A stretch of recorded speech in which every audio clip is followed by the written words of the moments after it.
Okay, here's the rewritten script in super simple English, like friendly gossip you'd tell a friend. It's paragraph style with no timestamps, and I kept every single detail the same, no adding, no removing, no shortening, just easier words and a casual storytelling vibe. Hey, listen to this. Robert Redford died painfully when his wife revealed his secret.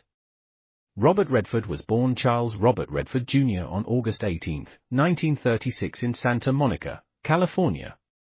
He grew up in a simple home during the Great Depression. His dad, Charles Redford Sr., was a milkman who later became an accountant, while his mom, Martha Hart Redford, always pushed young Robert to be creative and use his imagination. Even though he ended up as one of the most famous faces ever, his early days were full of not knowing what he wanted and figuring himself out. Redford was kind of a rebel as a kid and super curious about art, which made him different from other kids. He loved painting and telling stories way before he got into movies. Redford went to the University of Colorado on a baseball scholarship, but he had trouble with school, and he ended up losing the scholarship because he couldn't stay focused and drank a lot back then. Looking for something more in life, he traveled around Europe, and that trip really changed how he saw the world. He lived like a broke artist in Paris and Florence, and he started loving culture, buildings, and how people can express themselves. When he came back to the United States, he chose to try acting, and that choice shaped everything else in his life. He trained at the American Academy of Dramatic Arts in New York, where his natural charm and smart way of acting made him stand out fast. His early work was on stage with big roles in Broadway shows like Barefoot in the Park in 1963, where his mix of cute boyish charm and real feelings grabbed audiences and critics. Hollywood noticed him quick, and Redford moved to movies without any trouble. His big break came in Inside Daisy Clover in 1965, but it was his role in Butch Cassidy and the Sundance Kid in 1969 with Paul Newman that turned him into a huge star around the world. The movie locked in his image as the perfect cool American bad guy, and it started one of the best buddy teams in movie history. Through the 1970s, Redford's career just kept getting bigger. He was in a bunch of really good and popular movies, like The Sting in 1973, which brought him back with Newman and got him an Oscar nod. His parts in The Way We Were in 1973 with Barbra Streisand and All the President's Men in 1976, where he played the journalist Bob Woodward, showed how he could do different kinds of roles and how smart he was as an actor. Those movies showed he was growing up as a person and getting more into stories with big political and feeling meanings. Besides acting, Redford got into directing and producing too. His first movie as director, Ordinary People in 1980, was a huge win. It took 4 Oscars, including Best Picture and Best Director. The movie's quiet look at family sadness and talking about feelings showed how deep Redford could tell stories and pull amazing acting from people. His later movies like A River Runs Through It in 1992, Quiz Show in 1994, and The Horse Whisperer in 1998 proved he was great at mixing beautiful stuff, real human feelings, and thinking about right and wrong. Outside of Hollywood, Robert Redford made a big difference with saving the environment and helping indie movies.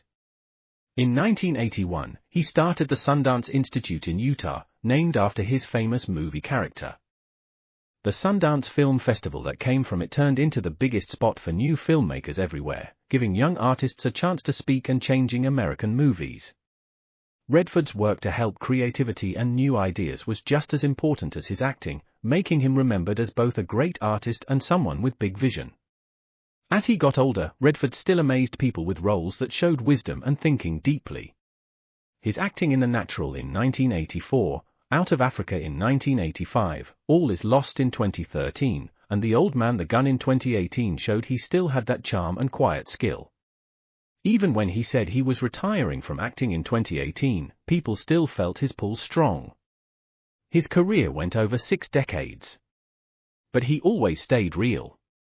Deep down he was just a guy who loved stories, driven by wanting to know more, doing what's right, and caring about people.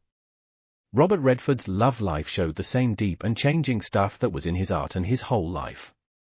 His marriages, first to Lola Van Wagen and then to Sybil Saggers, were like 2 different parts of his life. One was about being young, chasing dreams, and starting a family, and the other was about being older, thinking things over, and looking for calm and balance in creativity.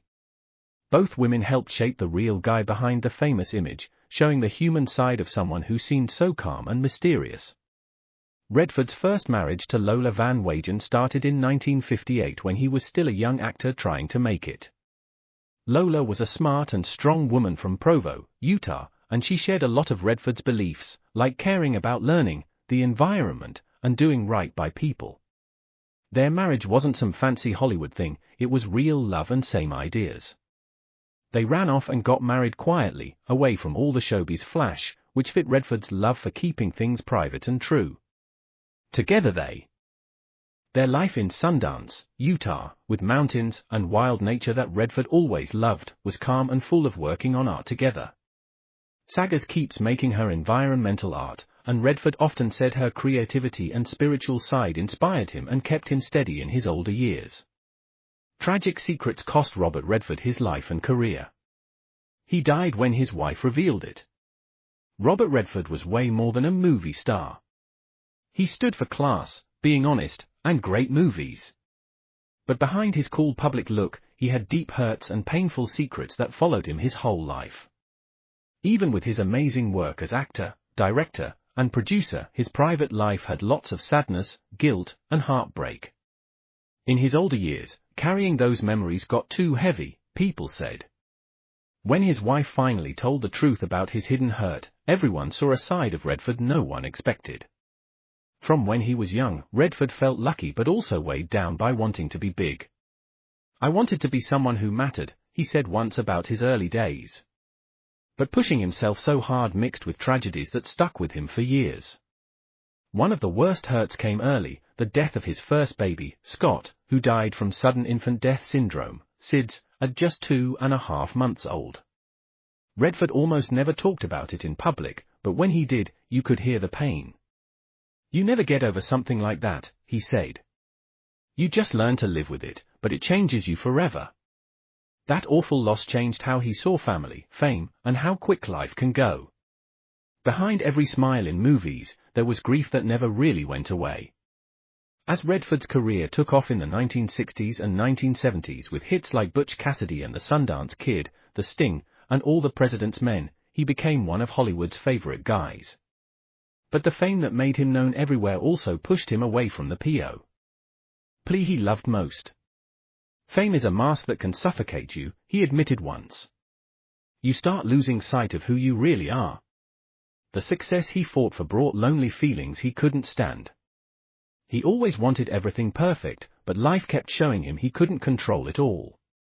Redford's marriage to his first wife, Lola Van Wagen, had its own hard times and sadness. They had 4 kids and lots of good years, but the fame pressure and the pain from losing their baby finally pulled them apart. "We grew in different directions," Redford said quietly later. Sometimes love isn't enough to keep 2 people together. Their divorce in 1985 hurt a lot, but Redford thought it was needed to find peace, something that stayed hard for him. Later, he found new love with artist Sybil Sagers, who he married in 2009 after more than 10 years together. For a while, it looked like Redford finally had calm with love, nature, and art.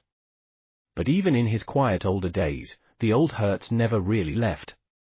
His wife later shared that Redford had fought big emotional pain and depression for a long time from his losses and the hard parts of being famous. "He carried a sadness that no one could see," she said, crying after he was gone.